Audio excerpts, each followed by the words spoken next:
What up, Space Fam? Golsen here for AnimeUproar, and today I am going to be talking about the latest exciting developments in Demon Slayer. If you like Demon Slayer videos on this channel, make sure to smash that like button to let me know. If you haven't, be sure to subscribe and ring that notification bell so you actually get notified when new Demon Slayer videos drop. For more Demon Slayer content and crucial updates, follow us on Twitter and Instagram at AnimeUproar, link in the description. Whenever we get new information about the upcoming movie and seasons, we'll post it there. If you didn't know, the upcoming Demon Slayer movie is going to be absolutely epic. It's covering an amazing arc and I'm psyched to see it. There will be manga spoilers in this video, you've been warned. We're going to be talking about the latest chapter after all. Now, without further ado, let's jump into it. As you'll remember, in the last chapter, chapter 175, Upper Moon 1's head was cut off. I said that he might survive the decapitation because Akaza was about to, and he's a lower ranking Demon Moon. But I also said that I would be satisfied if the fight was over because it literally took everyone present to finally get his head off. It was an epic display of teamwork, and I assume Muichiro's red blade in KokuShibo's body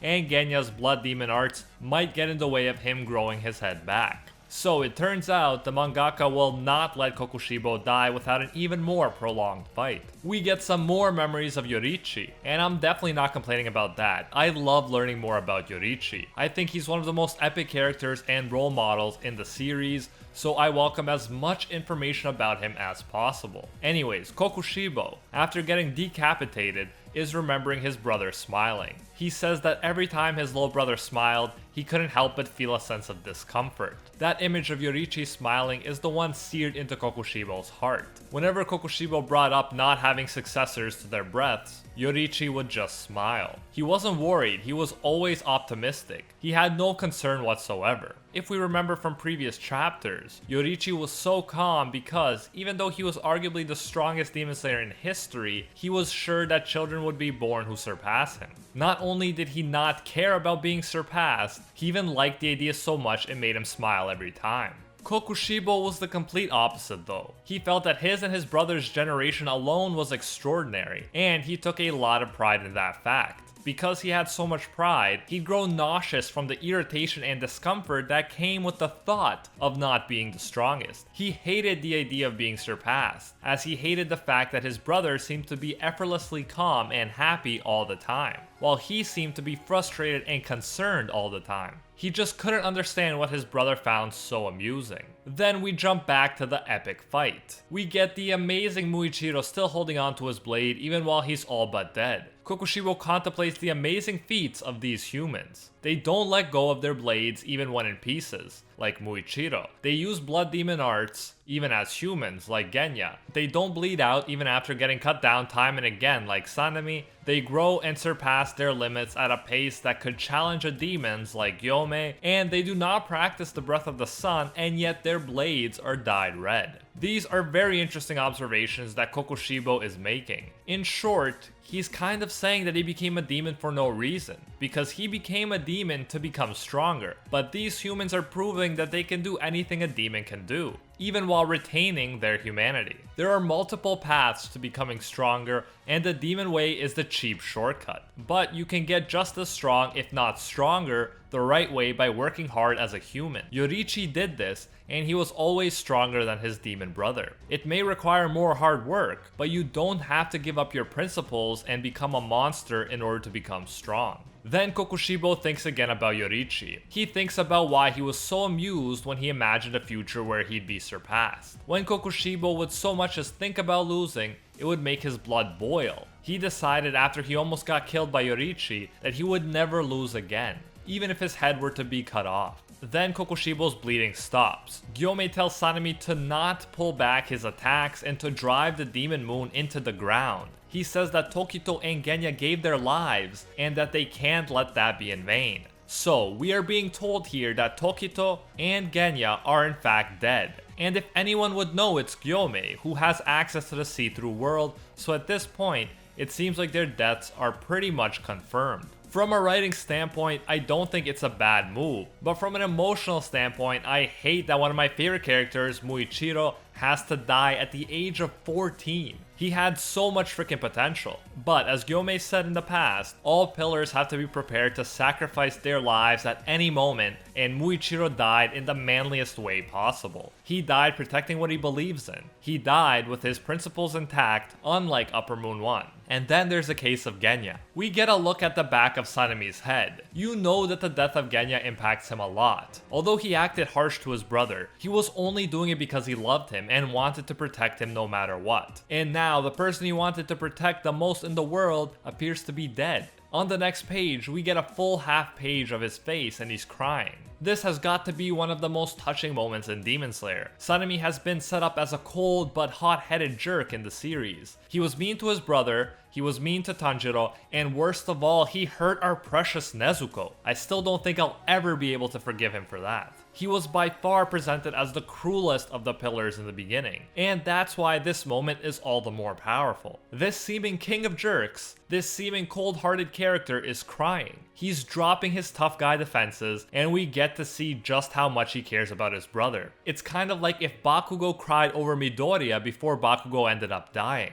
We love seeing jerks get emotional. We love seeing the kind person below the rough protective exterior. And that's why this is one of the most emotional moments in the manga thus far. We are psychologically wired to be more heavily impacted when a tough guy cries than when a crybaby cries. Sorry, Deku. And the mangaka uses that fact to really make the most of this moment. Sanemi screams, "Let's do it! Grah! I'll shred him to pieces. I'll keep hacking until there's nothing left. Rah!" End quotes. As you can see, he can't even put all of his feelings into words. His feelings are overflowing so much that he has to use unintelligible sounds to express his anguish and anger. Both Gyomei and Sanemi keep attacking. KokuShibo notices his body isn't crumbling, and that he can regenerate if he can get Genya's tree roots off of him. He thinks he'll live yet. KokuShibo, someone else who has access to the see-through world, confirms that Muichiro and Genya are dead, so he believes that the effects of the sword and the blood demon arts should fade soon. He starts conquering death by decapitation. He regrows his head and develops a new form that is much more hideous than that other form he previously called hideous. His old hideous form wasn't that different from his normal form. Some of you expected more of a transformation than just a few porcupine-like blades sprouting from his body,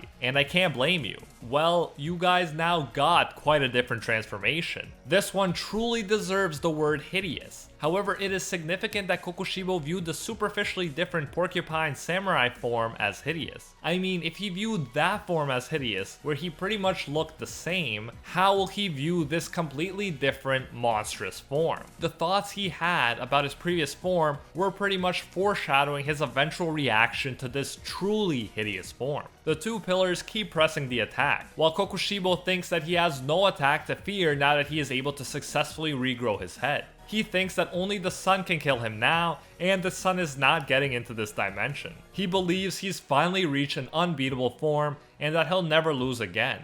That's when he sees his hideous reflection in Sanemi's sword. If we've been paying attention, we know at this moment that he's going to have a significant reaction to this hideous reflection. And he does. He's shocked by the hideous form. It represents what he's become internally too. He's become a monster that is willing to sacrifice all codes and principles for power. Then he gets a memory of his little brother Yoriichi when he was young. Presumably, this is before Yoriichi surpassed KokuShibo in skill. Yoriichi at this point looked up to KokuShibo. He wanted to be like his older brother. While KokuShibo wanted to be the strongest samurai in the land, Yoriichi said that he would be the second strongest samurai in the land. However, after all these centuries, it's blatantly obvious at this point that KokuShibo's become someone or something that his little brother would never have looked up to. The key word in Yoriichi's words is samurai. You see, samurai had a code of ethics called Bushido. Bushido includes traits like honor, loyalty, politeness, bravery, and benevolence. At this point, KokuShibo realizes he completely lost his way. While trying to become stronger, he abandoned the very attributes and principles that make one a samurai. He abandoned practically all of them in the pursuit of power. He realizes this is not what he wanted. He didn't want to become a monster. Then his body starts crumbling where Muichiro stabbed him with the red blade. It seems like Muichiro finished what Yoriichi started. A red blade did penetrate him and it led to his downfall.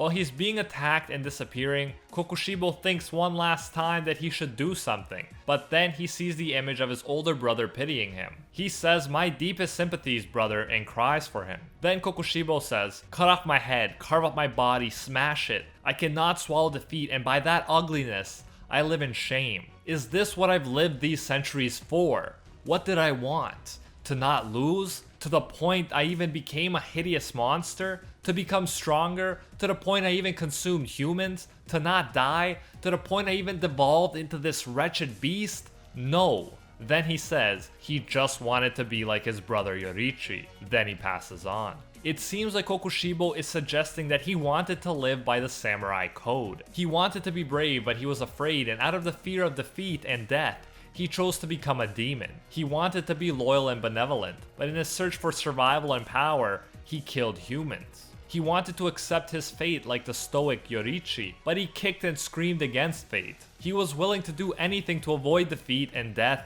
and that turned him into a monster. And he ended up losing things even more important than his life. I've compared Yoriichi to a stoic many times, and it's because he so perfectly embodies stoic philosophy and its principles. For one who follows stoic philosophy, there are more important things than life, like your principles. One stoic, Kato, killed himself by ripping out his own guts so that he wouldn't be forced to compromise his principles. Similarly, Yoriichi could have always extended his life by becoming a demon, but he would rather die than compromise his principles like that. KokuShibo lacked this commitment to principles. He would have done anything no matter how shameful or dishonorable to survive, and that is the difference between him and Yoriichi. While Yoriichi was led by principles, KokuShibo was led by fear. Ultimately, his dying wish was that he didn't give in to fear, and that he had the courage to live a more principled life like Yoriichi. What an amazing chapter. It was tragic and we seemingly lost some amazing characters, but Sanemi's tears and KokuShibo's inner thoughts were extremely impactful. Overall, I really enjoyed this one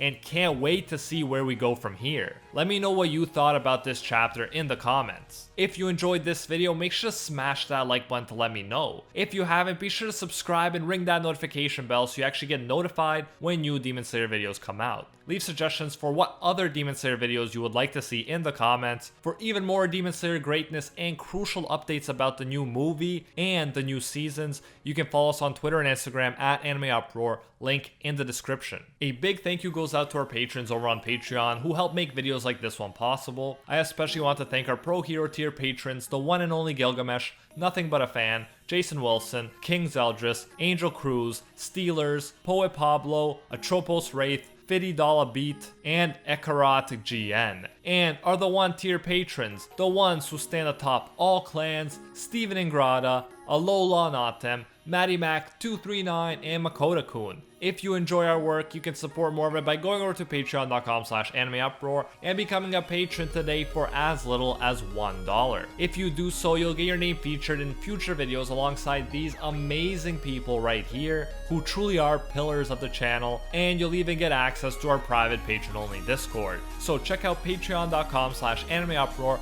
link in the description if you're interested. You can also now join the YouTube channel and support more content that way if you prefer. You'll still get all the same great benefits no matter where you choose to support us. Thanks again for everything. I'm psyched that we're past 500,000 subscribers on the channel. That is absolutely mind-boggling and amazing. And until next time, see you, Space Cowboys.